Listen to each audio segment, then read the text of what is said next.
Okay, start na po tayo mga kapatid. Yan. Sige po, tayo po ay manalangin. Inihiling ko po kay Pastor Midel. Pauna po tayo sa opening prayer. Pastor? Sige po, let us pray. Maraming Diyos, makapala sa lahat. Isa pa kami po ay nagpupuri, nagpapasalamat sa iyo sa napakagandang gabi na binigay mo po sa amin. Thank you, Lord. We pray, Lord, na nalipad sa magkaroon ng epekto at bunga sa aming paglilingkod at ministerit ng katiwala. Samahan niyo po ang aming tagapagsalita, ang aming Prop Joel Manalo. Pag-ibig ng aming Doc Roderick, Father, much ngayong gabi. We will enjoy and we hear your word and your message. Lord, patuloy po magbibigay, salamat po. Thank you, Holy Spirit, for guiding us in all the truth. Lord, we pray in Jesus' name. Amen. Amen. Yan. Sige, magandang gabi mga kapatid sa Panginoon. Yan. At tayo po ay mag-uumpisa na ngayon. Yung pong iba ay mahabol na lang. Ano po? Kasi ito po ating topic ngayon ay exclusive na po sa mga enroll student na po. Yung iba ay siguro hinahanap pa po yung kanilang mga Gmail. So ngayon po tayo po ay pupunta na sa ating topic about authority scoop. Yan. Nung nakaraan po ay ating tinalakay yung source, authority source. Ngayon po ating talakayin kung ano ba itong authority scoop. Yan. May nakikita po kayo sa ating screen mga kapatid. Yan. Pagpasensya niyo po kung ako ay medyo inuubo kasi po ay masama ang aking lalamunan dahil po sa panahon ngayon. Okay? So, ano po ba itong sinasabi na authority scoop? Yan. Ito po ang ibig sabihin po nito ay hanggang saan yung saklaw o limit ng kanyang authority o kapangyarihan. Sabihin natin. Hanggang saan? Hanggang hanggang ano yung kanyang nasasakupan lamang. So ang authority po ay galing sa Diyos pero hindi ibig sabihin ay unlimited na yung authority. Hindi porket may position tayo o bilang pastor, bilang leader, elder, ay may control na tayo sa lahat ng aspeto ng buhay ng tao. Mayroon po itong boundaries ang authority. Sa biblical understanding ating pong titingnan at tutunghayan ngayong ating pag-aaral. Yan po. Authority must have a limit, no? So, ating tingnan ano ba yung authority na sinasabi po ng Bible, yung biblical understanding at ang authority po ay ibinigay sa atin, hindi po ito self-owned. Ito ay may purpose at ang purpose po nito ay for edification and not domination. At may limit, hindi pwedeng lampasan ang salita ng Diyos. Kaya dito, makikita natin na ang authority po ay malawak ang ipinapakitang pagkakataon na gabitin. Pero meron po siyang tinatawag na uh, limit lamang. Hindi, sabi ko nga kanina, hindi porket tayo po yung leader ng church ay saklaw na natin lahat. Sabi diyan na once authority source is clear, sabi po dito, the next question becomes, how far does this authority go? Hanggang saan ba? So, marami po sa ating iglesia, sa totoo lang na po, ang ang may kapangyarihan talaga ay ang leader. Pero ito po ay ipinapakita sa atin na kahit maraming conflict sa simbahan, o sigurado naman most church merong mga conflict, na hindi ang cause ay yung existence of authority, kundi yung absence of boundaries. In biblical theology, yung authority ay merong sinasabi na it is always delegated, merong purpose driven, at merong accountable or limited. So, in biblical authority, meron pong makikita natin dyan na sinasabi na biblical authority is real but not absolute. Meaning, totoong authority na may kapangyarihan talaga ang leader. Pero hindi ito symbolic lang, ngunit ito po ay absolute, supreme. Only God has absolute authority. In Romans 13:1, meron pong sinabi diyan na authority comes from God. And in Acts chapter 5 verse 29, ay pinapakita rin doon na mayroong limit yung authority. Po. So, ibig sabihin, yung authority ay ibinigay as a pastor, ibinigay sa atin as elder or church board member, ay meron po itong tinatawag na scope o limit. So, kapag ang leader ay nag-uutos ng bagay na laban sa scripture, doon nagtatapos yung authority niya kasi kailangang mas nakapaloob doon sa salita ng Panginoon. Kaya yung absolute authority belongs only to Christ as the head of the church. Sabi ng Ephesians 1:22 to 23. No po? Kaya powerful but not unlimited. Ibig sabihin, malakas yung authority. May power itong mag-discipline, mag-correct, mag-direct, pero hindi ito unlimited power. Meron pong sinabi sa 2 Corinthians 10:8, sabi ni Paul, for edification and not for your destruction. Theologically, ibig sabihin, ang authority ay na-define doon sa purpose. At ang purpose ay to build, to protect, or to guide, or to guard doctrine. It is not given to control personal willingness ng tao. Hindi ito binigay, it is not given to manipulate finances or to demand personal loyalty or to dominate personalities. Sabihin, sa early church, even apostolic authority had limits. Si Paul nga, sabi doon ay Paul corrected Peter publicly in Galatians chapter 2 verse 11, na pinakita doon na ang merong accountability yung isang leader. Pangatlo, yung sinasabi po dito necessary but always bounded. Ibig sabihin, kailangan ng authority ay laging operate within biblical boundaries. At makikita po natin na ang theological principle nito, nag-i-exist ang authority within the Word of God or the character of Christ and the accountability of Christ or Jesus na po. So, bakit merong mga nangyayaring conflict doon sa church? Minsan, church abuse, na-abuse yung power o yung authority kasi nga hindi maliwanag yung definition o scope is undefined.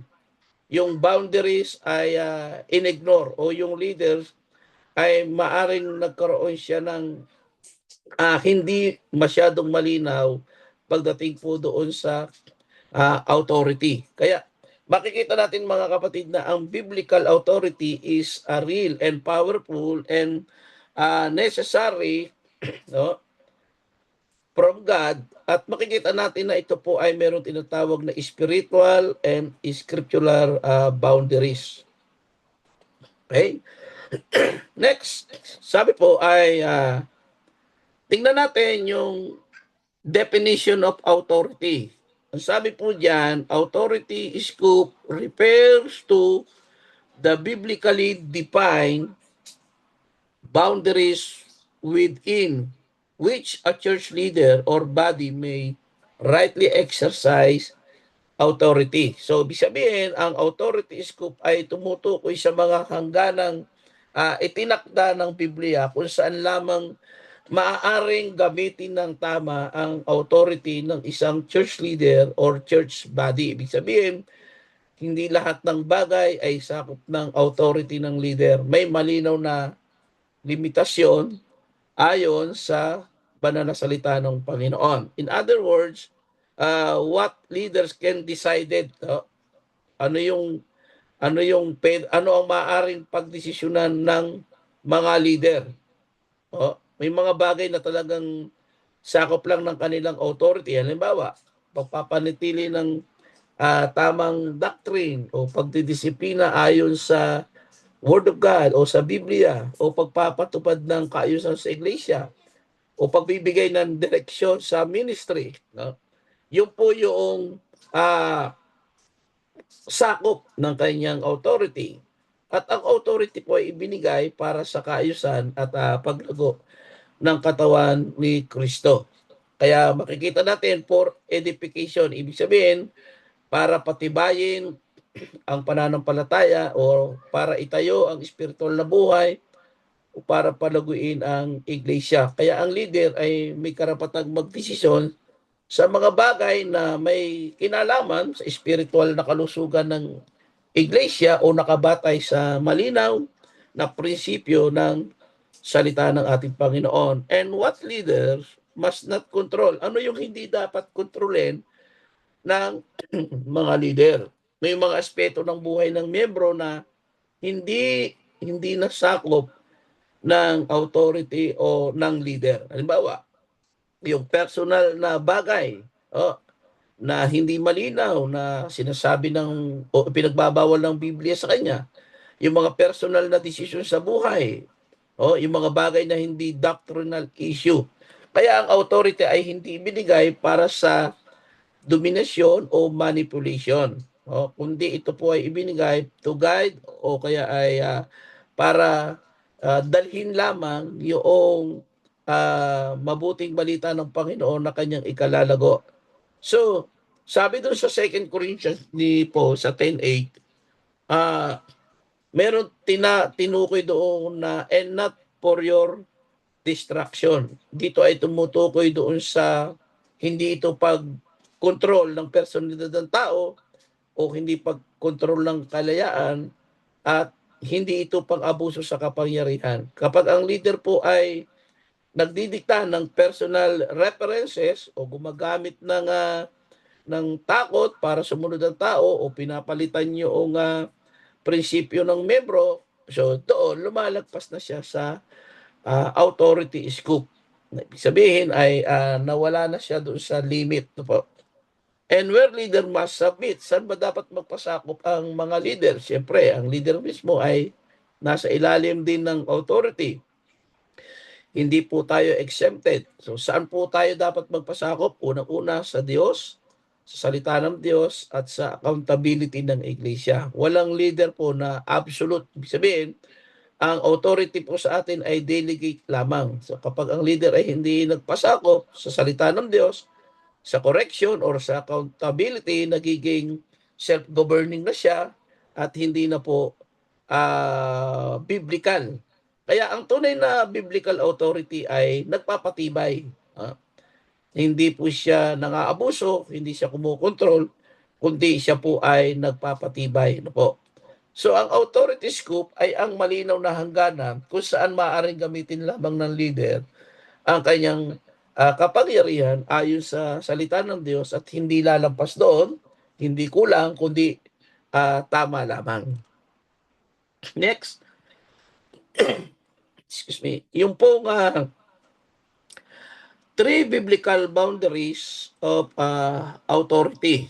Sabi po dito, authority is limited by scripture. No leader has authority to contradict scripture or redefine doctrine or ignore biblical command. So, walang leader na gaano makataas ang posisyon ay may karapatang baguhin o lampasan ang salita ng Diyos. Hindi pinapakita dito na kahit ang apostol ay ah, nakapaloob sa salita ng ating Panginoon. Kaya ating mapapansin na hindi dapat o walang leader ang maaring magturo o mag-utos ng bagay na taliwas sa malinaw na aral ng salita ng Panginoon. Kaya tayo bilang mga leader ay tagapagturo ng salita, hindi po tayo tagabago ng salita ng Diyos. So kapag ang authority ay sumasalungat sa scripture, automatic ito po ay invalid. Ano po yung sumunod? Yung redefined doctrine. So ang doktrina o ang doctrine ay hindi pagmamay-ari ng leader. Ito po ay ibinibigay sa church sa pamamagitan po ng mga apostolic teaching, no? Kaya ang leader ay dapat tagapag-ingat, hindi tagalika ng bagong ebanghelyo, no? So ibig sabihin, ito po ay kapag ang leader ay nag-redefine ng doctrine para umayon sa pressure ng kultura, lumalampas siya doon sa authority of scope. Pangatlo, yung ignore biblical command, sabihin, walang leader na maaring piliin lamang yung mga utos na gusto niyang gawin. Hindi pwedeng piliin, hindi pwedeng yung convenient command lamang, kaya ang authority po ay dapat laging nasa ilalim ng pagsunod sa salita ng Panginoon. Okay? So, the Bible is the highest operational authority in the church. So ang iglesia po ay hindi pamahalaan ng personalidad lamang, no? Hindi traditional lamang, hindi cultural trend. Ito po ay pinamamahalaan ng kasulatan o ng salita ng Panginoon, dahil ang Biblia ang final standard of truth at siya po yung final boundary ng authority.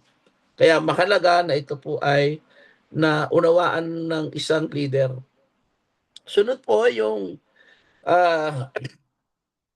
authority is limited to rule and calling. Yan. Ano po itong sinasabi na rule and calling? Not all authority is the same. Sabi po diyan. Hindi para-pareho ang authority sa loob ng iglesia. Dahil ang bawat isa po ay merong specific rule at specific calling. At doon lamang umiikot yung ating authority.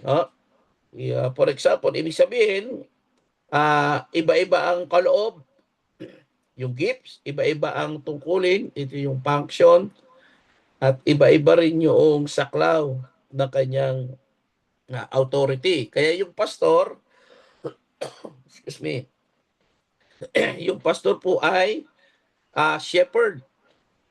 Siya po yung tagapagpastol. Siya po yung tagapagturo.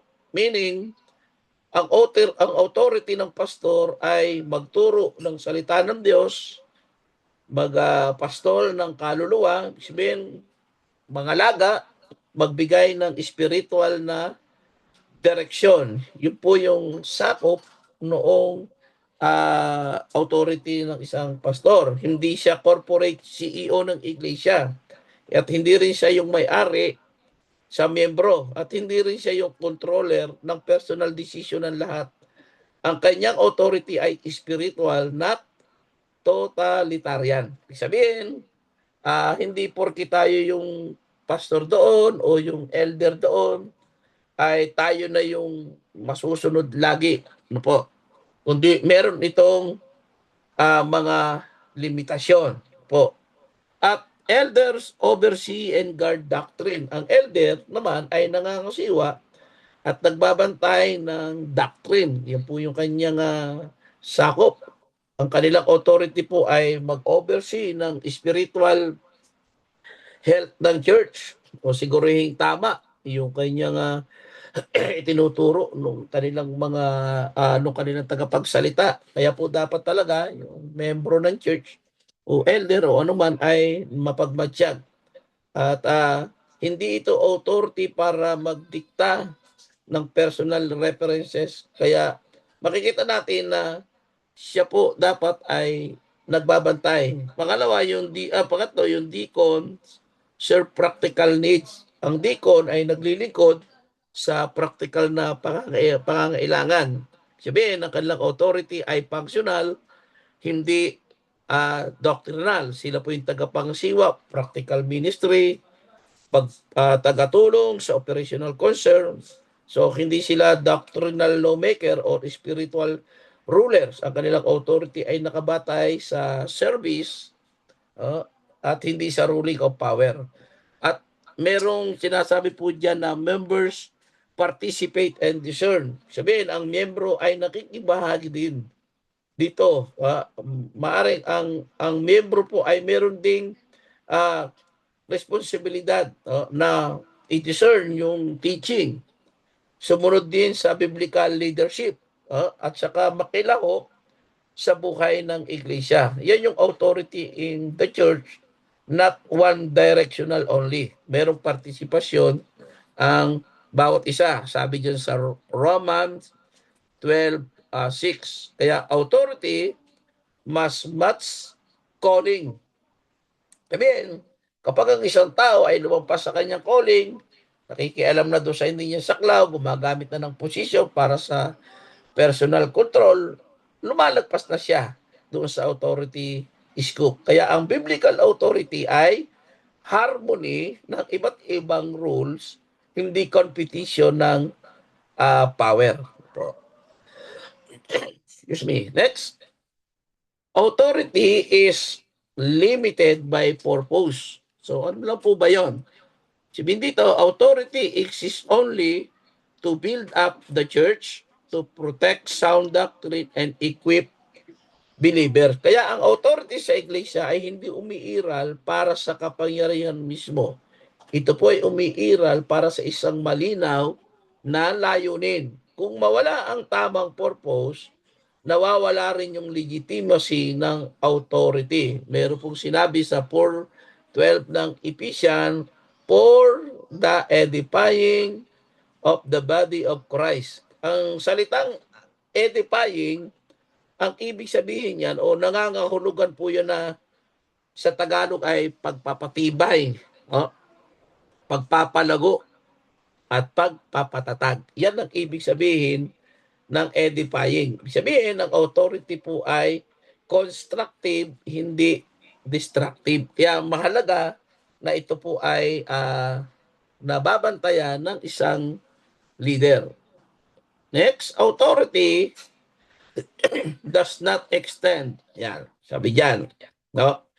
Does not extend to controlling personal conscience. Ibig sabihin, hindi siya yung magkokontrol ng isang tao, manipulating finances for self, forcing obedience outside scripture. Yan. So, ibig sabihin, ito po ay mayroong malinaw na pananagutan. Kaya sabi doon sa Romans, mahalaga na naunawaan natin yung bakit siya nag-i-exist o bakit yung authority ay meron tinatawag na not controlling personal or manipulating finances. No? Ibig sabihin po yan, yung controlling, yung pag-control sa isang tao, hindi sakop ng authority ang pagdidikta o mga bagay na hindi malinaw na inuutos ng salita ng Diyos. Yung personal preferences, yung mga secondary issues. Kaya kapag ang leader ay pinapalitan na niya yung ganong yung controlling personal conscience niya, pinaparamdam na hindi na malinaw yung kanyang ginagawa, ay lumalampas na siya doon sa authority scope. Kaya ang authority ay dapat gumagabay, hindi mangontrol ng isang tao. Opo. Yung sinasabi na manipulating finances for self, yan yung pagmamanipula ng pananalapi. Patungkol na ito doon sa tinatawag po natin finances. Ang authority po ay hindi binigay para sa personal enrichment. Hindi pwedeng gamitin ang pulpito para mag-pressure sa pagbibigay. Ayan, siguro nakaka-relate po tayo dito. Maraming leader, lalo na pagdating sa pagbibigay, pagta-tithes. Pag hindi ka nagbigay ng tithe, sasabihin, may sumpa. At ginagamit ang pulpito para mag-pressure. Wala nang kakayahan. Sabi sa wikang mga kapatid nating Igorot, piman. Yung salitang piman, nakakaawa. Kaya dito, ginagamit yung, hindi pwedeng gamitin yung pulpito sa manipulating para mag-pressure sa finances. It is good to teach doon sa finances. Mabuti po na ito ituro para makita nila yung blessing o yung responsibilities ng isang tao, pero hindi para mag-pressure para sa pagbibigay. Yung po ay in a way na itinuro natin ang giving, sila mismo kung ito'y malinaw ang pagkaka-deliver, naintindihan nila ito. At kung ito'y itinuro na ang layunin ay to bless them, ay maari sila po ay magtiwala o naunawaan nila. At sabi dito ay hindi para doon sa personal gain. Kaya ang financial stewardship dapat merong transparency, merong accountability at merong integrity. Kapag ang pera ay ginagamit para sa self-interest ng leader, ito ay abuso ng authority. Po. Kaya yung binabanggit po diyan na yung demanding loyalty to person over Christ, yung paghingi ng katapatan sa tao ng higit kay Kristo. Sabihin, yung ultimate loyalty ng bawat mananampalataya dapat ay na kay Kristo, hindi sa leader. Kapag ang leader ay pinaparamdam na pag-question sa kanya, ay rebellion against God, yan, ginagawang personal ang loyalty, iniuugnay ang faithfulness kay Christ sa faithfulness sa kanya, lumalampas siya doon sa authority scope. Kaya ang leader ay under shepherd lamang, hindi siya ang chief shepherd. Amen? Yan. Tingnan po natin yung acronym ng scoop. Yan. Una, yung scripture bound. Ang unang prinsipyo ng authority scoop ay scripture bound. Ang lahat ng authority dapat ay nasa ilalim ng salita ng Diyos. Hindi personal bound, hindi traditional bound, hindi cultural bound, hindi, kundi ito po ay scripture bound. Sabi ng 2 Timothy 3:16. Ang kahulugan nitong scripture bound, ang authority ng leader ay hindi galing sa personal na karisma o academic degree o tagal sa ministry. Ito ay dapat nakaugat sa inspired Word of God. Kung walang malinaw na biblical foundation, walang binding authority. Kaya dito mga kapatid, ibig sabihin, ang leader ay hindi gumagawa ng sarili niyang kagustuhan, kundi nagpapahayag lamang siya ng naaayon sa salita ng ating Panginoon. Kaya ang Biblia po ay nagtuturo na makita natin yung katotohanan sa salita ng Panginoon. Letter C, yung calling consistent. Kaya ang authority ay dapat ayon sa tawag ng Diyos, hindi ayon sa personal ambisyon. Hindi lahat ay tinawag sa parehong tungkulin, hindi lahat ay may parehong saklaw ng pamumuno.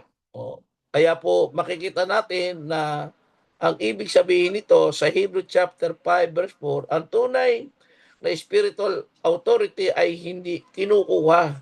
Ito ay tinatanggap mula sa Diyos. Ibig sabihin, hindi ito inangkin dahil gusto lang niya, hindi ito inagaw dahil mas siya ang mayroong mas mahusay siya. Yan, minsan nauuso yan nagiging kalakaran minsan sa church. Hindi ito nakukuha sa self-promotion. Walang ganon. Kung ang authority ay self-appointed, wala itong biblical legitimacy. Kaya mahalaga po na ang tawag ng Diyos ay nakatakda talaga. Kaya ang pastor ay itinawag o tinawag upang magturo at magpastor. Ang elder ay tinawag upang mag-oversee o magbantay. Ang deacon ay tinawag upang maglikod sa practical need. Kapag ang isang leader ay lumampas na, nakialam na, doon sa hindi niya saklaw, lumili siya sa pagiging calling consistent. Kaya mahalaga po ito na ating naunawaan. Sa letter O, yan, ano po kaya letter O? Others-oriented, ibig sabihin ay edification. Ang authority sa iglesia ay hindi po self-centered. Ito ay nakatuon sa kapakanan ng paglago ng iba. Amen? Hindi tayo yung sikat, kundi nakatuon sa kapakanan at paglago ng iba. Ibig sabihin, hindi ito para sa personal recognition, hindi para sa personal satisfaction, hindi para sa image protection, kundi para sa edification ni Kristo. Amen? Excuse me. Inom lang po ako.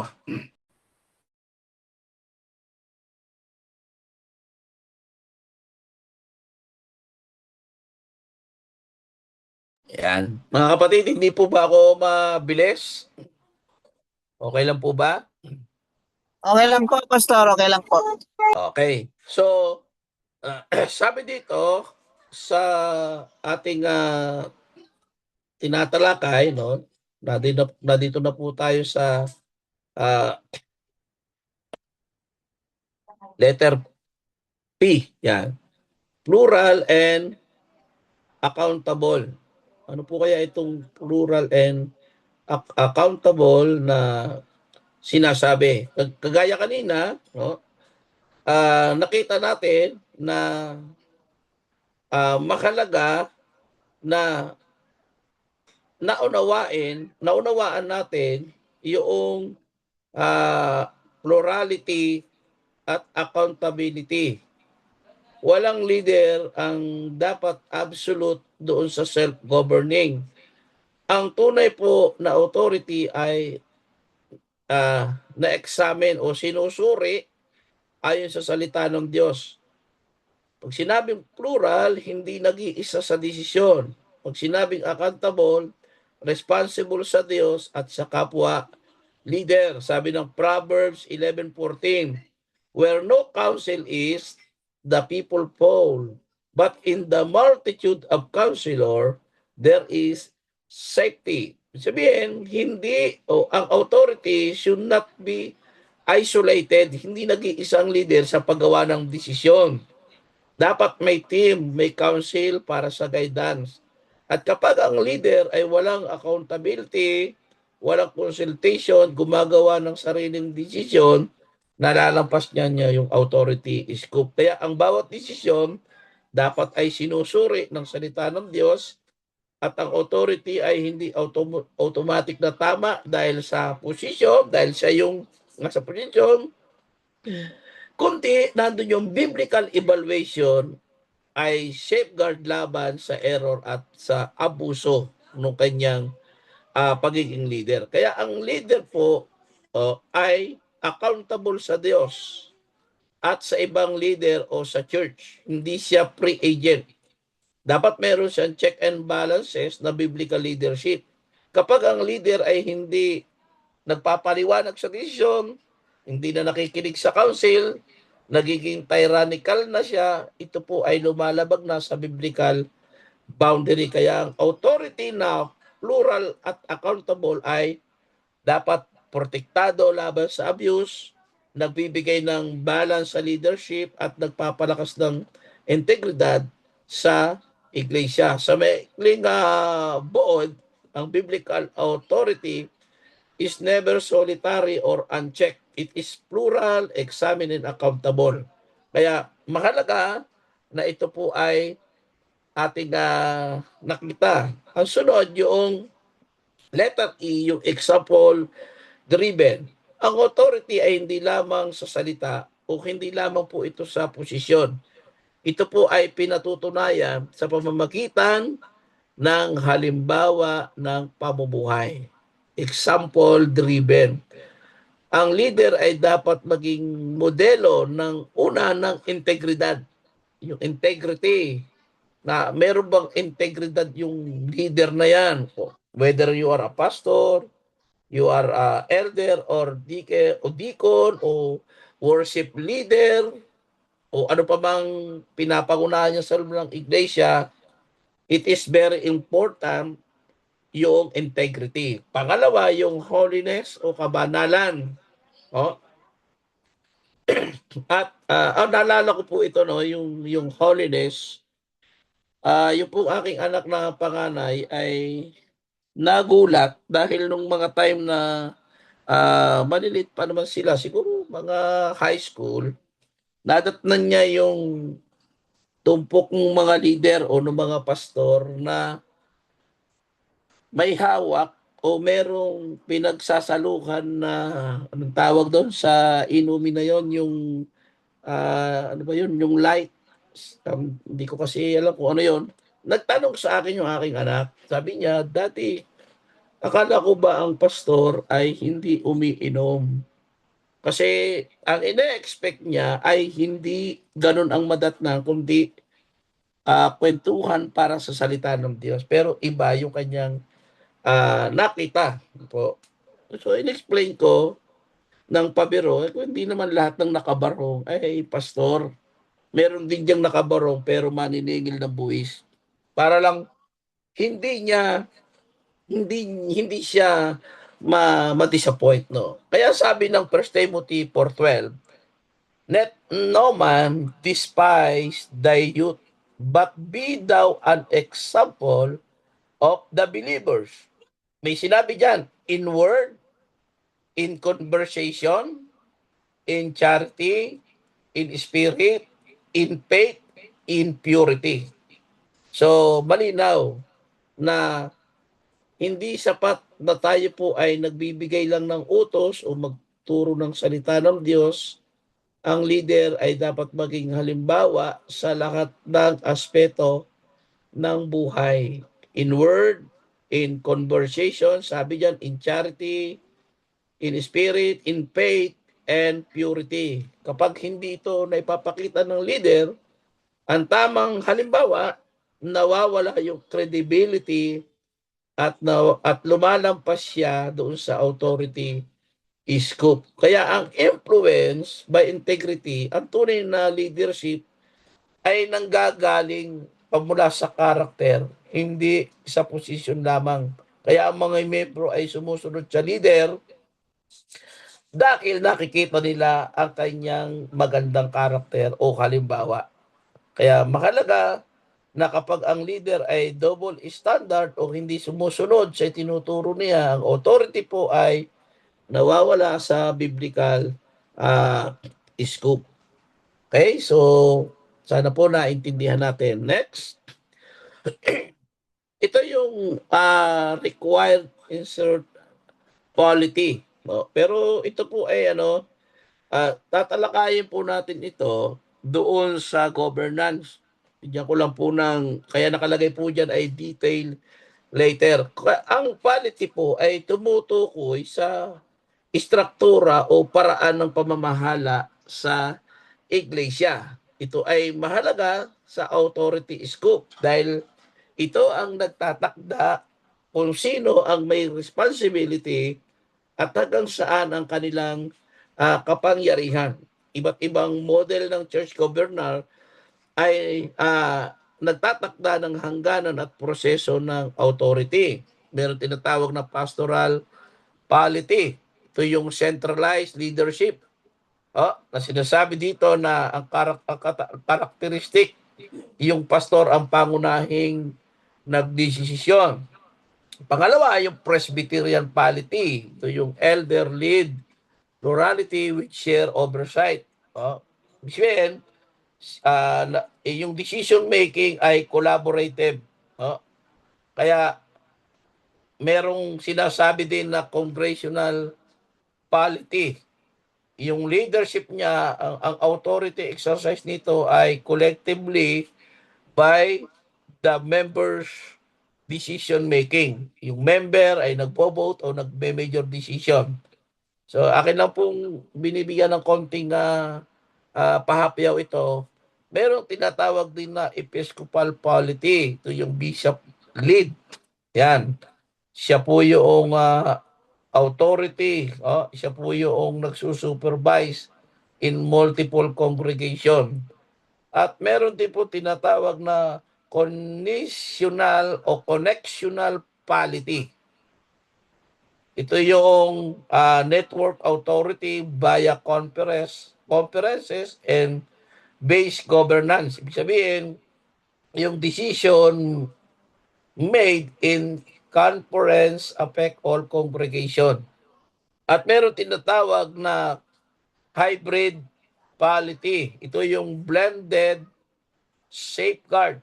Ang leadership nito ay combined ng pastoral, elder at congregational authority. Makikita natin dito na ang authority implication, ang scope niya ay nagkakaroon ng distributed and clearly defined. Yung kanyang authority ay merong tinatawag na exercise with check and balance. Kaya pag nakita natin itong polity pattern, pag sinabing pastoral, centralized, senior pastor, pag Presbyterian, share oversight, pag sinabing congregational, yung member-driven o collective decision. Pag sinabing Episcopal, ito yung bishop lead. At pag sinabing connectional, ito yung network-based. At yung hybrid, ito yung blended, safeguard and balance. So yan po ay matatalakay natin sa next na. So, meron po sinasabi dito na these polity models in church, governance will be formally and thoroughly discussed under Module G. Doon po natin to talaga tatalakayin. Doon natin makikita yung structure of oversight, yung decision-making process, yung accountability mechanism, and disciplinary system. Diyan po natin to matatalakay. Next, yung pong practical management implication. Ano po ba yung sinasabi na practical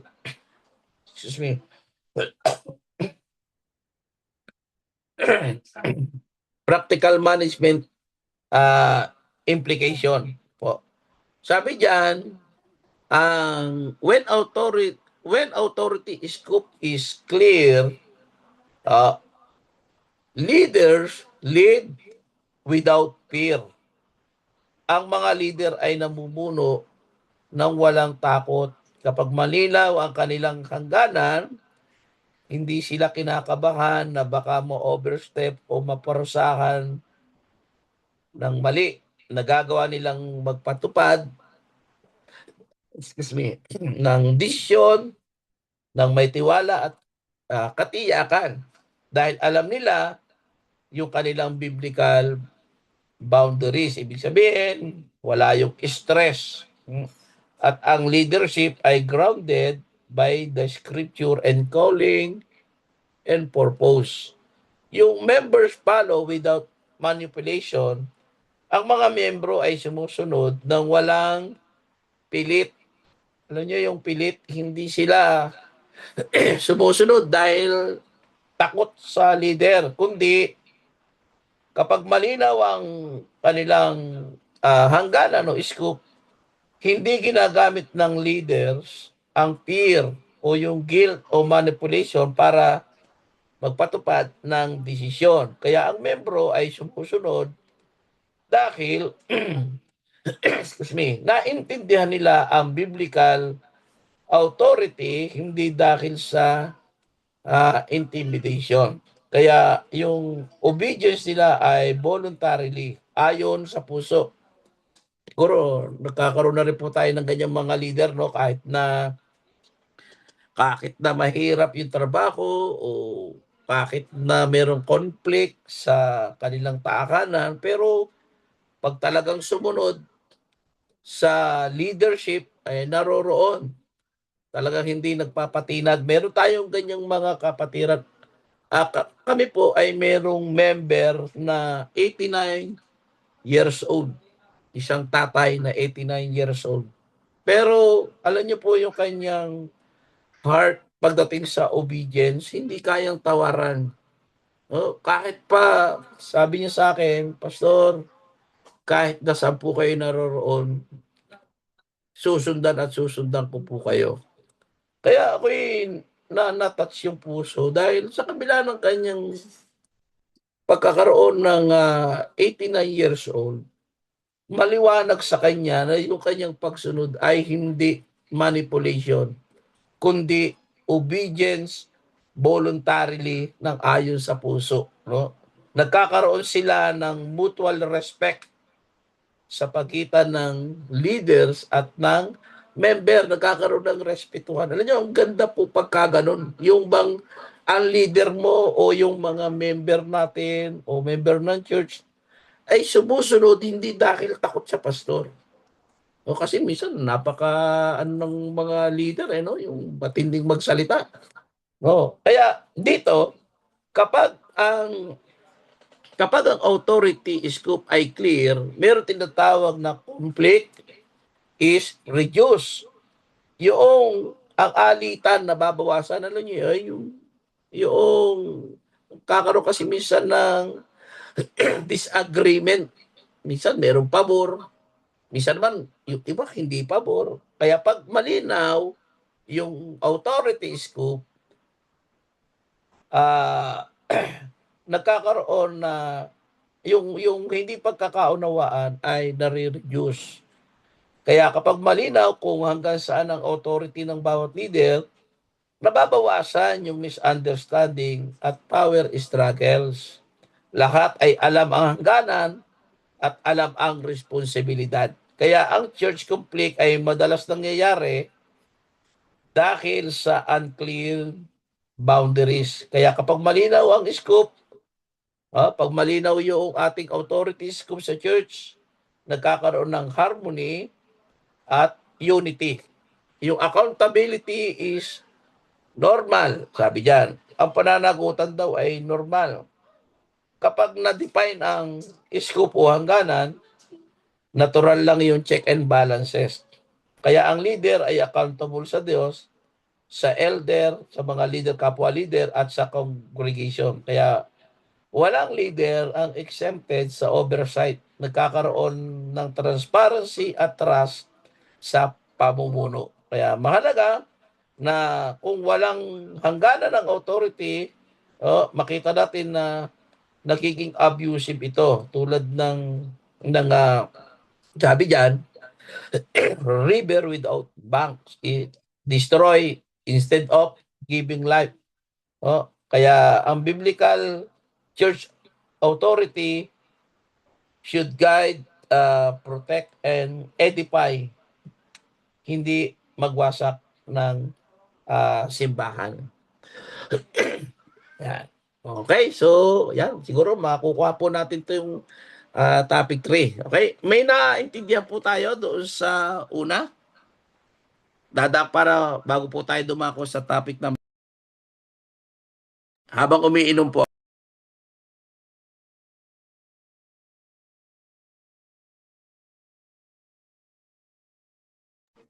Siguro mamaya na natin na kunin yung ating mga realization.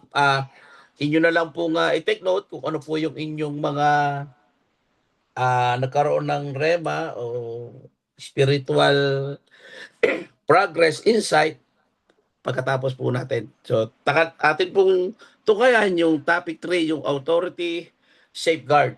Ano po ba itong authority safeguard? Why safeguard is necessary? Kung sa topic 2 ay pinag-usapan natin yung hangganan ng authority, ngayon naman po ay pag-usapan natin yung protection upang hindi maubuso yung kapangyarihan po. Authority in the church is necessary, but it is also dangerous when left unguarded. Kaya makikita natin dito na ang authority safeguard ay mga biblical protection. May sinabi po dito na history show that many church crises did not begin with false doctrine but with unchecked authority. Una, leaders who started well but ended obviously. No? So, church that grow numerically but collapse morally. Ministries that silence accountability in the name of anointing. Kaya ang biblical church management therefore insists on this truth. God-given authority must protected by God-ordained safeguards. Kaya dito, mga kapatid, makikita natin na ang biblical foundation, yan, what authority safeguards are. At bakit po ba ito ay mahalaga? Kung walang tinatawag na protection o safeguard, yung authority become personality driven. Kaya mahalaga po dito na maunawaan natin na ito po ay ibinigay ang authority sa iglesia ay kailangan, ngunit maaari rin itong maging mapanganib kapag hindi po nabantayan. Sabihin, ang kapangyarihan ay hindi masama sa sarili nito, ngunit kapag ito ay walang accountability, walang malinaw na proseso, walang structural safeguard, nagiging ground ito para maabuso. Kaya makikita po natin dito na ang authority safeguards are biblical, structural, relational, and ethical protection that ensure authority is exercised faithfully. Yan. Sabi dyan, faithfully, humbly, and within God design.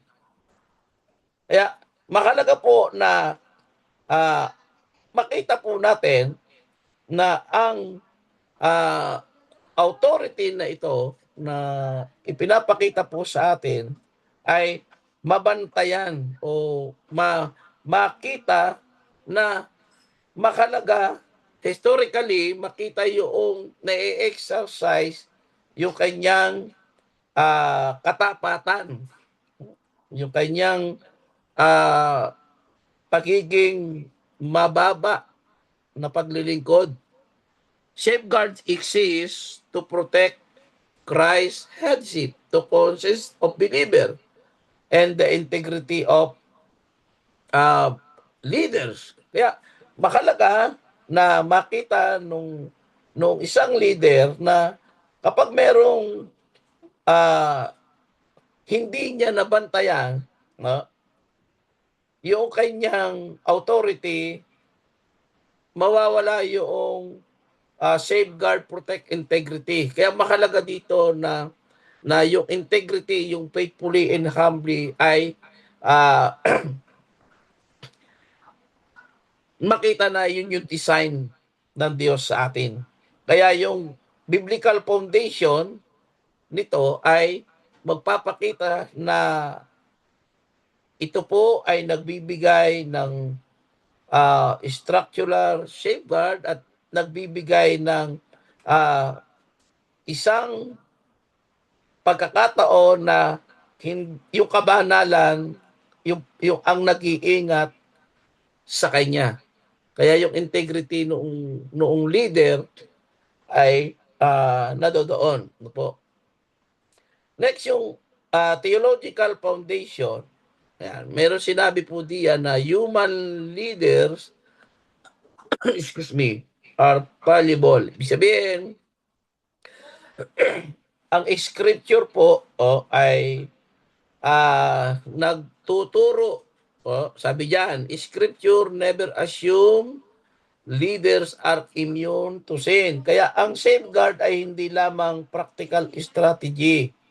Ito po ay may malalim na pundasyon. Hindi tayo naglalagay ng safeguard dahil ng pag-iingat dahil kulang ang tiwala sa atin ng leader, kundi dahil malinaw ang turo ng Biblia. Kaya tungkol sa kalikasan kasi ng tao at ng authority, ang mga leader ay maaaring magkamali. Human leaders are fallible, sabi diyan. Kaya ang Biblia ay hindi kailanman nagturo na ang mga leader ay immune sa kasalanan. Anong sabi ng Romans 3:23, for all have sinned and come short of the glory of God. At lahat ay nagkasala. Kaya ang spiritual calling ay hindi nag-aalis ng human weaknesses. Ang anointing ay hindi kapalit ng accountability. Kaya ang leadership ay may grace, ngunit ang leader ay tao pa rin. Kaya sabi dito, because leaders are human, not because they are unspiritual. Kaya ang safeguard authority ay umiiral hindi dahil unspiritual yung leader. Hindi dahil suspicious ang church, kundi dahil realistic ang Biblia tungkol sa human nature. Kaya ito ay protection sa pride, isolation, and moral compromise and abuse of power. Pangalawa, yung authority is stewardship, not ownership. Kaya ang authority ay pangangasiwa, hindi pagmamay-ari. Ano ang sabi po ng 1 Corinthians 4:1-2? Let a man so account of us as of the minister of Christ and stewards of the mysteries of God. Moreover, it is required in stewards that a man be found faithful. Ano ang kahulugan nito? Ang leader ay lingkod ni Kristo. Ang leader ay tagapangasiwa. Hindi siya owner ng church. Hindi siya owner ng member. Hindi siya owner ng authority.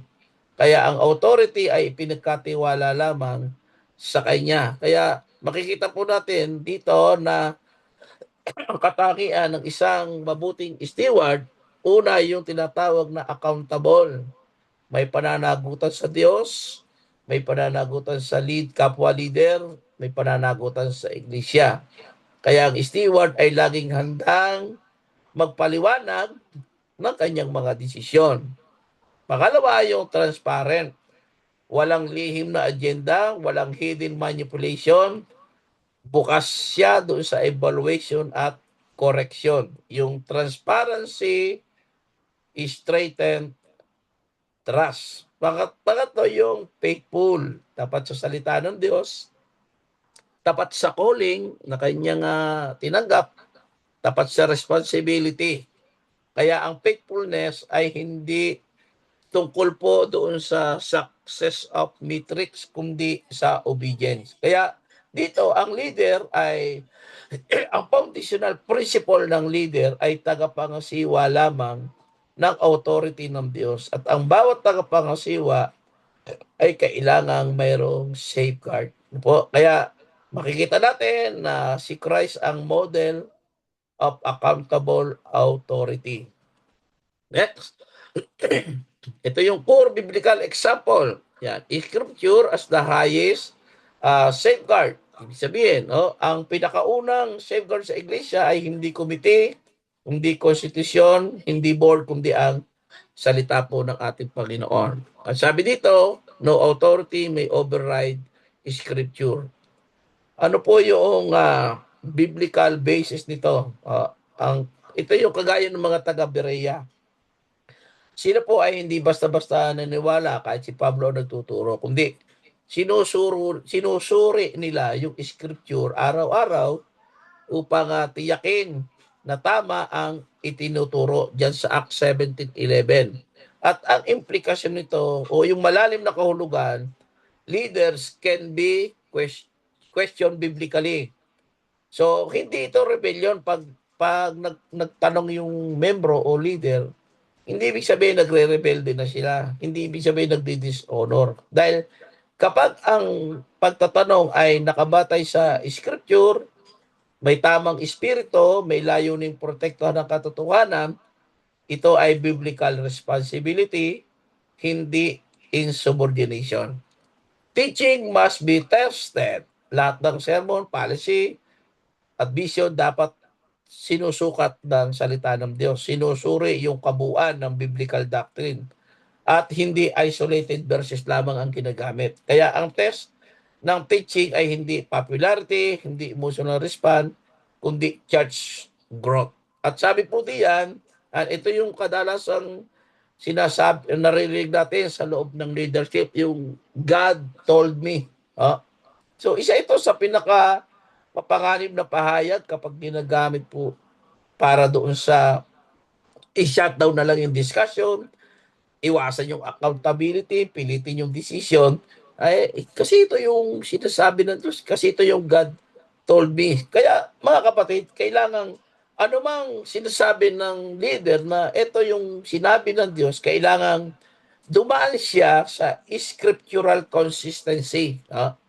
Meron siyang spiritual discernment at merong communal conformation. Kaya dito makikita natin na kapag hindi ito nakaayon o kapag ang Biblia ay hindi sumasang-ayon dun sa kanyang panunungkulan, ay naa-abuse yung kanyang authority.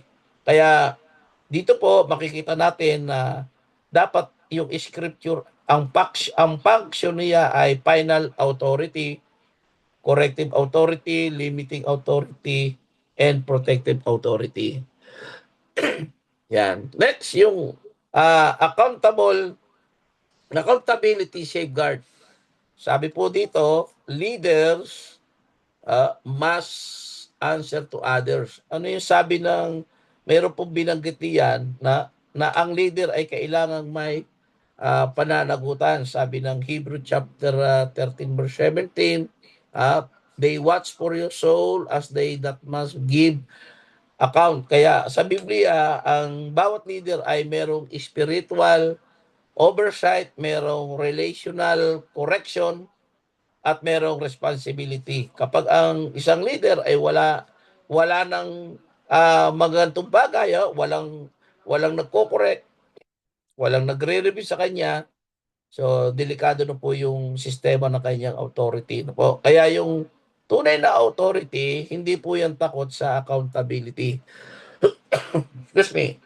Kaya yung biblical basis yan, sinabi sa 13:17 ng Hebrew, ang leader ay magbibigay sulit sa Diyos. May divine audit ang leadership. Ang authority niya ay mayroong future judgment. Kaya kung ang leader ay magbibigay ng account sa Diyos, dapat handa rin siyang magbigay ng account doon sa mga tao sa tamang paraan.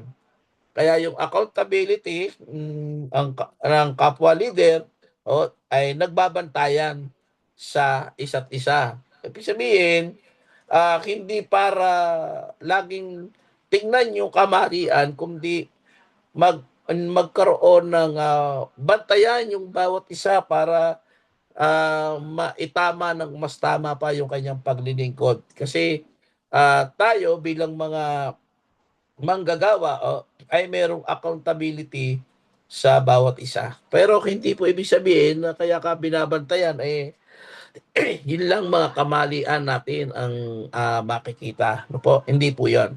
Kundi para lalong mapaganda pa yung paglilingkod sa ating Panginoon. So ano daw po yung core biblical safeguard? Sabi diyan, plural leadership safeguard authority should never rest in one unchecked individual.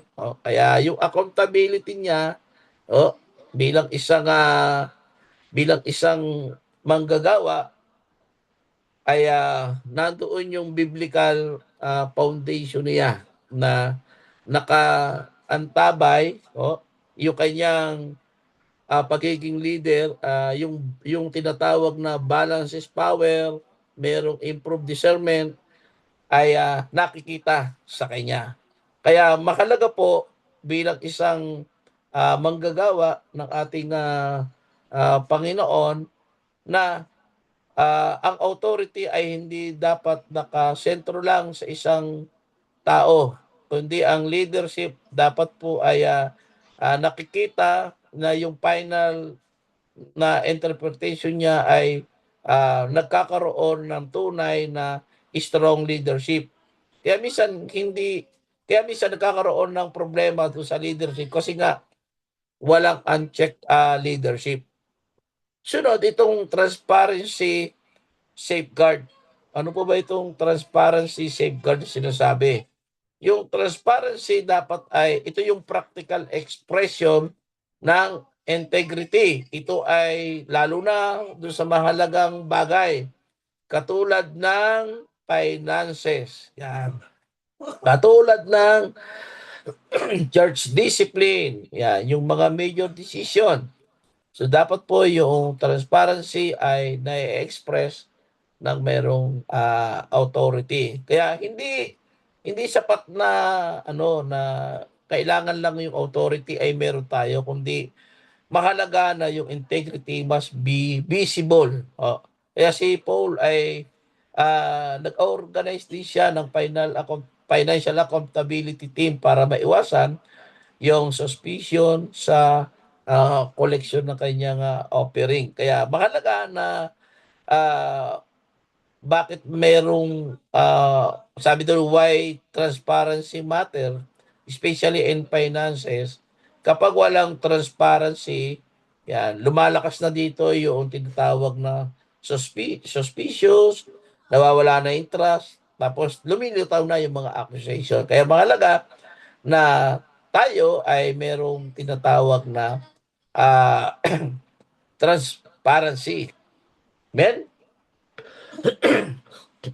dahil yung transparency, sabi po doon ay build trust and prevent suspicion. Yan. Nagbibuild siya ng trust. Okay, next. Tingnan natin yung theological foundation of safeguard. Merong 5 karakter o qualification. Una, ang sabi po diyan ay position never replace character. Yung position hindi kailanman kapalit ng karakter. Ang biblical leadership o ang qualification ay hindi una sa gift or talent, kundi yung karakter. Kaya ang modern tendency nito ay hindi para i-promote yung gifted siya o i-protect yung kanyang position, kundi sa Biblia, ang batayan ng moral integridad ay ang salita po ng ating Panginoon. Yan. Kaya may sinabi dun sa 1 Timothy chapter 3 verse 2. A bishop then must be blameless. Ano yung blameless? Hindi ibig sabihin ay perfect na siya. Ibig sabihin nito ay walang consistent pattern ng immoral conduct. Walang scandalous lifestyle. Alam niyo yun, yung scandalous lifestyle, di ba? Minsan, nakakalukot, maraming leader ay nai-involve doon sa scandalous lifestyle. Walang disqualifying character issue. Kaya mapapansin natin na ang 1 Timothy 3 ay mas maraming character trait kaysa skill requirements. O kaya sabi diyan, be sober, of good behavior, not greedy, not self-willed, not violent. Kaya Mga kapatid, ito ay napakahalagang safeguard. Kapag may moral failure, may financial dishonesty, may abusive behavior, may pattern of deception, so hindi dapat protektahan ang posisyon. Ang authority po ay napakahalaga dahil kapag bumagsak ang karakter, hindi mo na wag mo nang ipilit yung function ng authority. Ang kailangan dyan ay restoration, may be possible pero hindi automatic reinstatement. Kaya mahalaga po ito. Tingnan po natin yung ah, acronym. Yan, yung framework acronym ng safeguard. Ano po? Ako lang po ay iinom. Saglit lang po.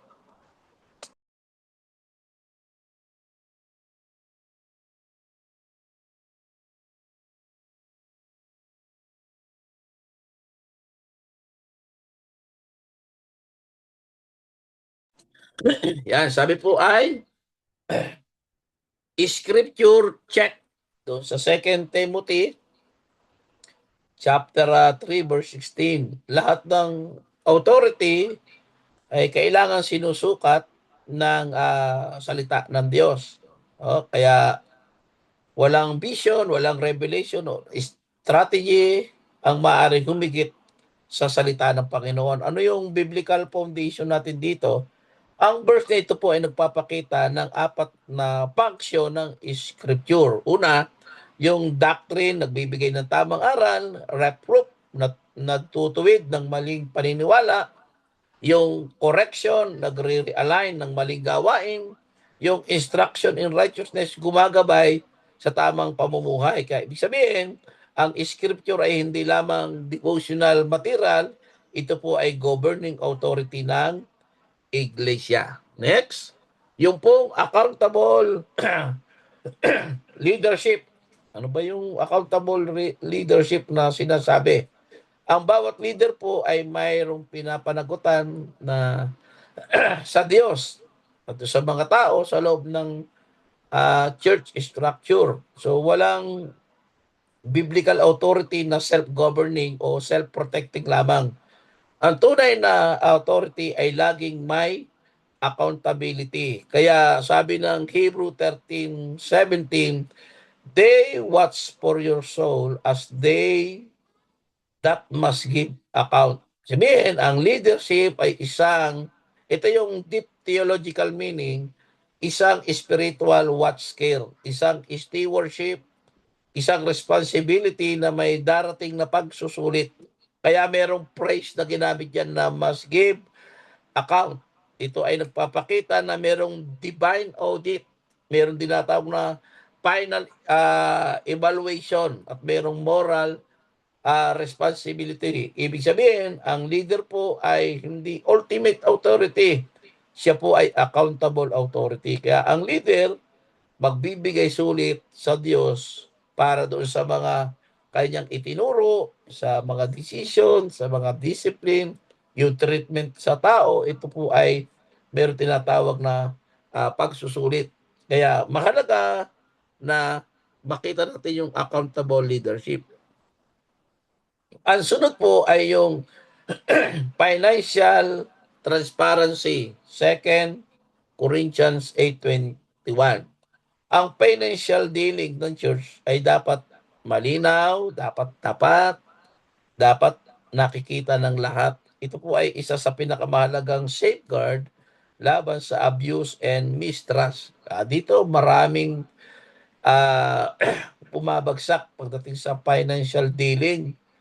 So ano yung biblical foundation nito? Sabi diyan sa 2 Corinthians 8:21, providing for honest things not only in the sight of the Lord but also in the sight of men. Ang deep theological meaning ay sabi doon ay hindi not only in the sight of the Lord o ang Diyos ang ultimate witness but also in the sight of men. Yung transparency sa tao po, biblical yan. No? Kaya ang pagkakaroon ng malinaw na financial reporting, nagpapakita ito ng integrity.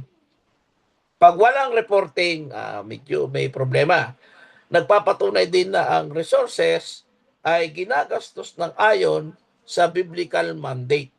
At pinipigilan po nito pag merong malinaw na financial reporting, pinipigilan ang suspicious or gossiping. Kaya yung secrecy na tinatawag, ang secrecy sa finances ay nagbubukas ng pinto ng embezzlement, ibig sabihin ng pagdududa o ng paggamit sa pinansyal na pangangailangan o kaperahan ng simbahan at nagkakaroon ng abuse of power. Kaya yung resulta, distrust ng congregation. Kaya yung practical application po dito sa financial transparency, yung proper accounting. Dapat lahat ng collection or expenses ay documented. Yung open reporting, yung church member may access para marinig yung report. Yung audit system, merong regular and internal and external review of finances. At merong budget transparency, yung financial plan and allocation communicated clearly. So bakit kailangan to? Why this safeguard matters? Kasi po, pag meron ito, build trust between leader and congregation. Yan, nabibuild yung tiwala. Pero pag nagka-damage na sa financial transparency, yan, mabubuwag yung trust. Merong protect leaders from false accusation.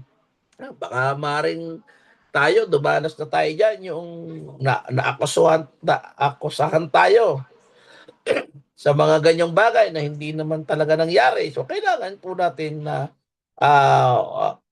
merong magandang reporting. At nagpe-prevent siya ng financial abuse and scandal. Kaya mahalaga po na maintindihan natin to ensure that all resources that we have are used for God's work. Kaya yung financial transparency transform resources into a tool for ministry, not a source of suspicious or abuse. Kaya mahalaga po yan. Next, example-based authority. Ang tunay na authority ay pinapakita sa pamamagitan ng halimbawa, hindi sa pagmamaliit o hindi sa pagdidikta. Ang leader ay model ng tamang buhay, tamang pananampalataya, at tamang serbisyo. 1 Peter 5:3, neither as being Lord over God heritage, but being example to the flock. Kaya ang deep theological meaning nito, ang leader, sabi doon, leaders are not Lord or owners of the church. Hindi siya yung nagmamay-ari, no? Ang leader is servant-based, nagpapakita ng humility and integrity. Ang influence ay nagmumula sa character example, hindi sa title o peer. Kaya siya maganda yung kanyang influence sa loob o sa church ay hindi dahil may title, hindi dahil takot, kundi yung character niya ay good example. Kaya ang implication nito, magkakaroon tayo ng leadership credibility comes from consistent example. Yung members are inspired to follow Christ, not just the leader na i-inspire sila sumunod sa Panginoon. At yung abuse of authority decreases when the leader models obedience to God. Kaya mahalaga po na merong example-based authority. Next, yung group discernment. Kaya ang mga mahalagang desisyon sa iglesia dapat pinag-uusapan at sinusuri ng mga leader, hindi nag-iisang tao lamang. Ito po ay biblical safeguard laban sa impulsive or authoritarian decision making. Sabi ng Acts 15:6, and the apostle and the elders came together for to consider of this matter. Kaya mahalaga na yung balance power hindi nakadepende sa opinion lang ng isang leader. Yung improved discernment, iba-ibang perspective, nagbubunga ng maayos na desisyon at nag-focus sa principle, hindi sa charisma lang ng leader at merong biblical alignment. Lahat ng major church decision ay biblically and communally discerned. Kaya mahalaga yung pagkakaroon ng group discernment. Excuse me. Next, yung po unforced obedience. Kaya ang pagsunod sa leader sa iglesia dapat voluntary, dapat spirit lead at hindi po pinilit. Kaya ang obedience ay tunay lamang kapag may tamang conviction ang puso, hindi dahil sa na-pressure siya o natakot siya o na-manipulate, kundi siya po ay tunay na yung kanyang voluntary action ay obedience na merong conviction. So, hindi siya pinilit po. Accessible leadership. Ano po ba itong accessible leadership? Ang leadership sa iglesia po ay dapat madaling lapitan. Hindi dapat hiwalay sa membro yung leader. Ano niyo po yung ibig sabihin niya, yung accessibility niya ay madaling makuha o madali siyang hindi siya isolated. Kumbaga, siya po ay nakukuha niya yung saloobin no kanyang pinapangunahan. Kaya sabi ni Apostle Paul, lagi siyang mayroong direct confronted kay Peter na dapat open sa correction and dialogue. Kaya ang leader ay meron tinatawag na leader who are approachable are less likely to drift into authoritarism. Kaya mahalaga yung nabibuild yung trust, napopromote yung healthy church culture, yung decision ay transparent at nararamdaman ng mga mananampalataya na yung palang pastor nila o yung leader nila ay madaling lapitan, madaling kausapin. Next, yung rule clarity. Ano po ba ito? Bawat leader o membro ay dapat malinaw yung alam o malinaw yung tungkulin at responsibilidad. Maliwanag yung kanyang rule, maliwanag yung kanyang tungkulin para hindi magkaroon ng overlap ng authority or conflict or personality driven control. Sabi ng Romans 12:6. Kaya ang malalim na pagkaka-deep foundation nito, ang bawat isa po ay merong gifting at calling na nakaayon sa grace ng Diyos. Kaya hindi dapat walang pilitan doon sa rule ng iba. Hindi lang siya pinilit, kundi yung authority at responsibility ay nakabatay doon sa kanyang calling, hindi doon sa kanyang ambition. So, bakit mahalaga ito? Why rule clarity matters? Ang mahalaga yan kasi meron tinatawag na prevent conflict. Malinaw yung boundaries, hindi nagkakaproblema sa overlapping ng decision. At meron tinatawag na matches authority with calling. Ang responsibilidad ay naaayon doon sa kanyang spiritual gift or God-given rule. At nare-reduce yung personality domination. Yung authority ay hindi nagiging personal power trip. Kundi lahat ay nakakapag-ambag ayon sa kanilang God-given rule. Next, yung discipline with restoration. Ang church discipline must be conducted to restore, not to punish. Kaya yung authority po, lalong-lalo na dito sa tinatawag nating pagdidisiplina. Ang ibig sabihin niya, yung discipline ay pagtatama. Kailangan ito ay gawin ng merong gentleness and humility. At dito po, mapiprevent yung abuse of authority kasi yung discipline is not a tool for control others, kundi sabi diyan ay protect the individual. Kaya nagdi-discipline ay para magkaroon ng restoration.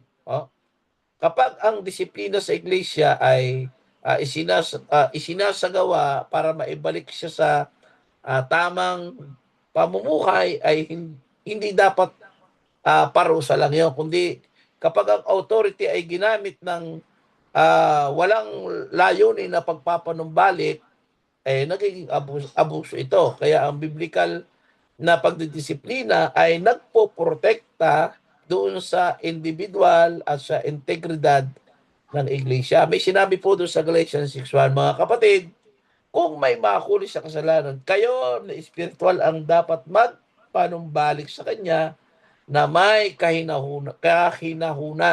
Iniisip ang inyong sarili upang hindi rin kayo matukso. Kaya ang disiplina ay pagwasto, hindi pagpaparusa. Dapat mong gawin ito ng merong kababaang loob at ang mga leader ay pinapaalalahanan na isipin ang kanilang sariling kahinaan din bago magwasto ng iba. So mahalaga yung discipline with restoration. At yung last ay yung tinatawag po natin na submission to Christ, yung pagsunod kay Kristo. At ang pangunahing prinsipyo nito, lahat ng authority sa iglesia ay nakapailalim sa pamumuno ni Kristo. Walang leader o institusyon ang dapat ituring na huling authority. Si Kristo lamang ang tunay na mayroong authority. Sabi ng Colossians 1:18, siya yung head of the body of the church. Kaya si Kristo ang pangunahing leader at pinuno ng iglesia. Lahat ng authority mula sa pastor, sa elder o sa membro dapat ay nasa ilalim ng pamumuno ni Kristo. Bakit mahalaga yung submission kay Christ? Kasi nagbibigay ng ultimate authority, lahat ng desisyon at direksyon ay sinusukat sa salita ng Diyos at sa kalooban ni Kristo. At kapag may submission kay Christ, pinipigilan yung abuse of power. Kaya walang leader ang maaaring abusuhin ng posisyon dahil si Kristo ang tunay na kanyang pinaglilingkuran. At ito po ay nagpapanatili ng unity. Kapag lahat ay sumusunod sa iisang Diyos, mas mababa ang hidwaan o pagkakabahabagi at nagpapalakas ng spiritual na integridad. Kaya yung leadership at membership ay nakaugat sa pananampalataya kay Kristo. Inom lang po ako saglit.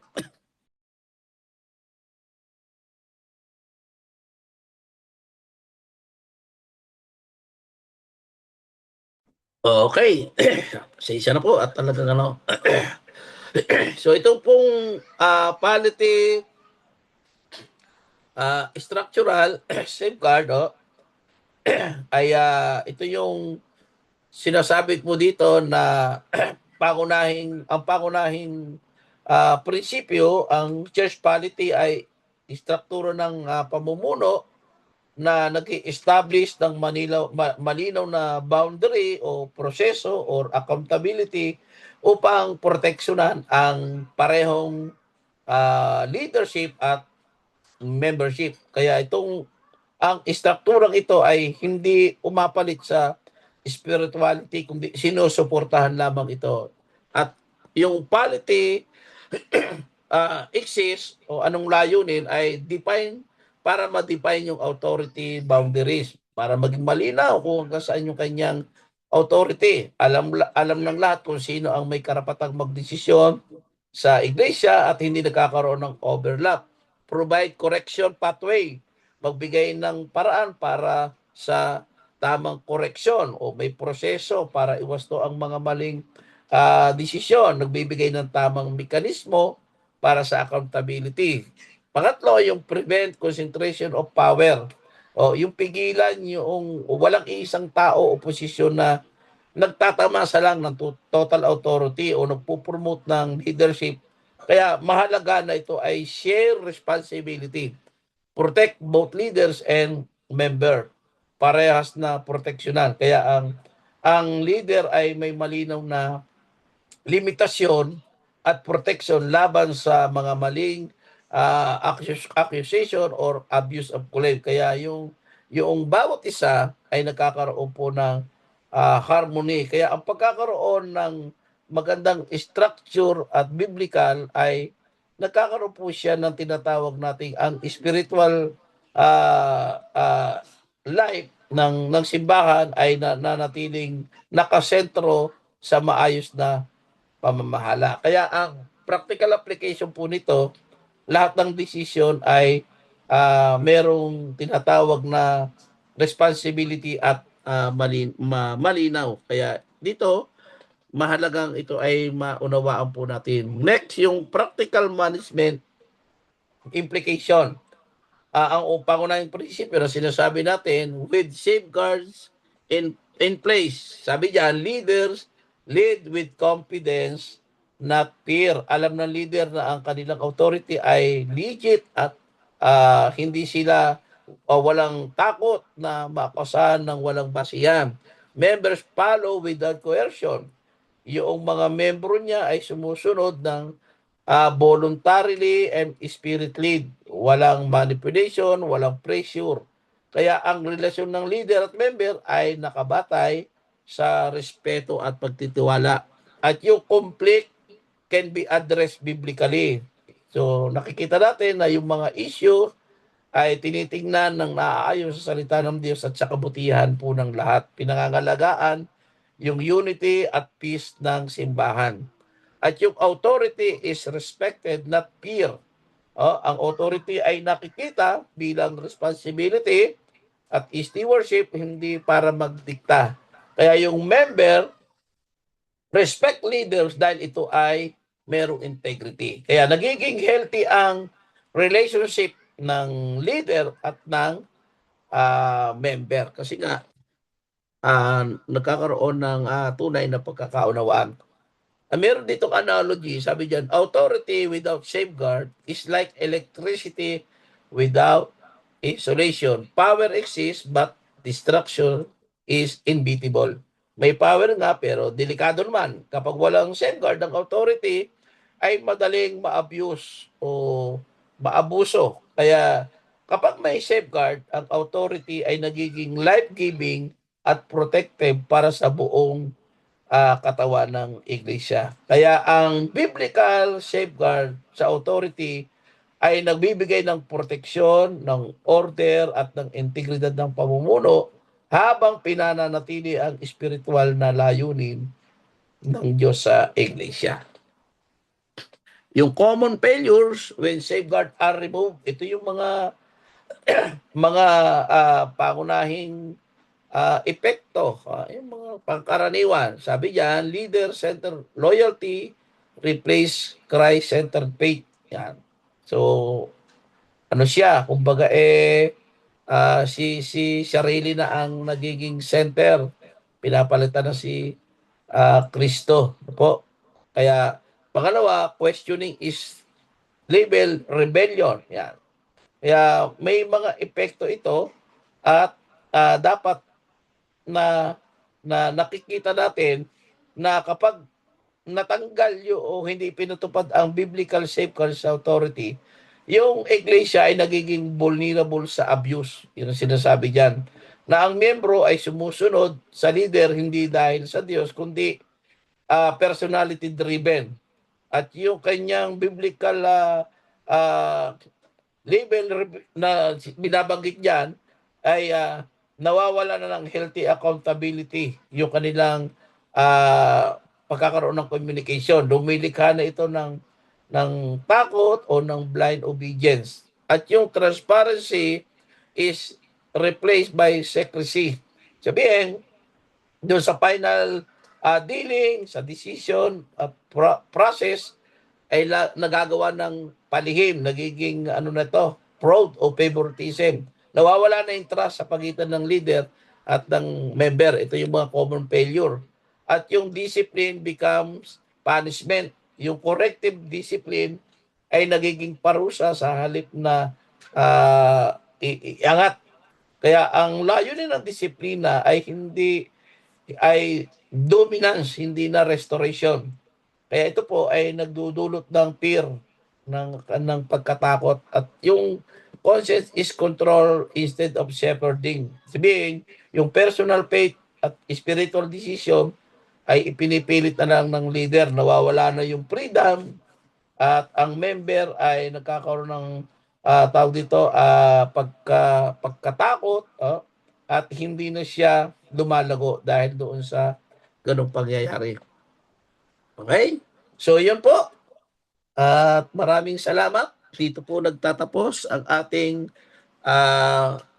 topic. Ngayon, yung authority scoop at saka po yung authority na meron tinatawag po na management. Ano? So, tayo po ay saglit na manalangin. Panginoon, maraming po salamat sa gabing ito at kami po ay natuto at nawa po ang aming mga pinag-aralan, Panginoon, ay maging pagpapala sa aming buhay at bilang mga leader mo, Panginoon, kami po ay laging sa iyo magtiwala at sa iyo kami, Panginoon, kumuha ng tamang authority. Huwag pong magamit yung aming posisyon para po maabuso yung aming kapangyarihan bilang pastor o bilang elder. Panginoon, ang aming dalangin, kami po ay patuloy na samahan ng iyong presensya upang huwag kaming magkamali sa aming pangunguna sa iglesyang ibinigay mo, Panginoon. Narito lamang kami, Panginoon, dahil kami yung iyong tinawag para pangunahan ng iyong ang iyong iglesia, Panginoon. Pero hindi ibig sabihin ay pag-aari namin ang iglesia mo. Kaya Lord, salamat po dahil pinagkatiwalaan mo po ang bawat isa. At ang aming dalangin, Panginoon, patuloy ng iyong kapangyarihan ay dumaloy sa bawat buhay ng iyong mga lingkod. Salamat po, Panginoon. Ito po ang aming dalangin sa pangalan po ni Jesus.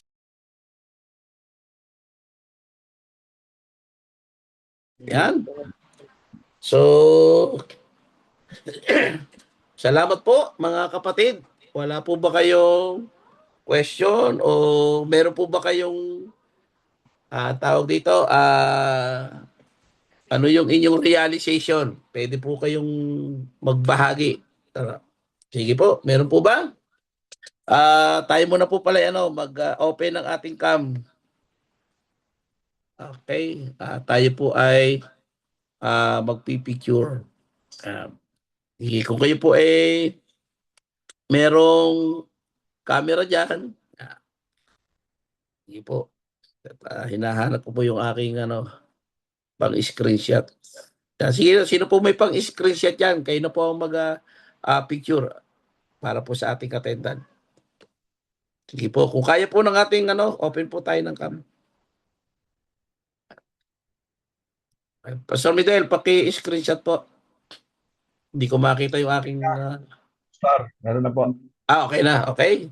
So, salamat po at maraming nag-enroll kaya lang mukhang naligaw yung iba. hindi nakapasok sa Zoom. Ano po? Pero salamat sa Diyos at tayo po ay nagkasama-sama ngayong gabi. Sa susunod po ay meron pa po tayong marami pa po itong ating topic kasi ito po ay hinati sa dalawa. Kaya salamat sa Panginoon at nawa po ay napagpala tayo. Alam ko po na tayong lahat ay tinawag ng Diyos, may pinagkatiwala ang Panginoon sa atin. Pero ang paalaala lagi ng Biblia, huwag nating gamitin yung authority ng hindi naaayon sa pamantayan ng Diyos. Alam niyo po, maraming lingkod ng Panginoon ang diyan nalalaglag pagdating sa authority. Maraming nagkukuman na parang bossing sa church. Lalong-lalo na pagdating sa sa tithing, ginagawang personal. At diyan maraming nalalaglag. Kaya bilang mga lingkod ng Panginoon, ingatan po natin yung authority na ibinigay ng Diyos sa atin. Mapalad po tayo kasi tayo yung napagkatiwalaan ng ating Panginoon. Amen? Kaya ito po ay, alam nyo, this is the highest calling that we have. Isang pinakamataas na tawag ito ng Diyos, yung ikaw ay gawin ng Panginoon na leader ng church. But when it comes in leadership, nariyan tayo para lang mag-guide and to protect the flocks ng ating Panginoon. Kaya yung integrity na ibinigay ng Diyos nawa ay ating hingin sa Panginoon na maingatan po natin yung integridad na yan na ibinigay ng Diyos. At sa loob, siguro naman po matagal na tayo sa ministry, marami na tayong mga kilalang mga pastor na ngayon ay nawala sa paglilingkod. At ang isang dahilan po diyan ay yung tinatawag po na integrity, no? At marami po diyan yung nawala na sa paglilingkod sa Panginoon. Although na nakakapanghinayang pero nasa atin din naman po ang pagpapasya kung paano natin nahawakan ang integridad na ibinigay ng Diyos sa atin. Amen? At yan po, tayo po yung magpapaalalahanan sa bawat isa mga kapatid. Kasi tayo ay pinagkatiwalaan po ng ating Panginoon. So, yun lang po. At baka po merong gustong sabihin si Doc. Doc, nandiyan ka pa po ba? Yan. Medyo dahil po sa klima, kaya ganito po ang aking boses. Doc, wala na po.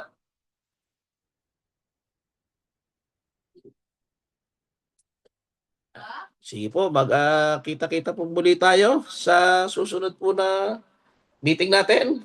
Nawa po ay tayo ay malalakas sa biyaya ng ating Panginoon. Amen? Alam ko po na marami tayong mga struggle. Pero Pastor, don't salamat forget, po. Thank you po. huwag Okay natin po. kalimutan na may Diyos na nagbibigay ng kalakasan. Yun lang po mga kapatid, maraming po salamat. At pagpalain po tayo ng ating Panginoon. God bless po sa bawat isa. Bye-bye. Okay po. Salamat po, Pastor. God bless po. Pastor Ben.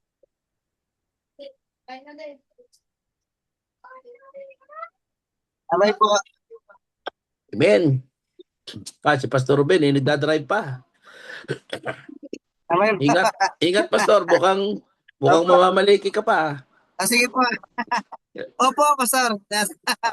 Public Ingat po. cashier po. Sige Amen. po, God bless bye po. po. God bless po. God bless.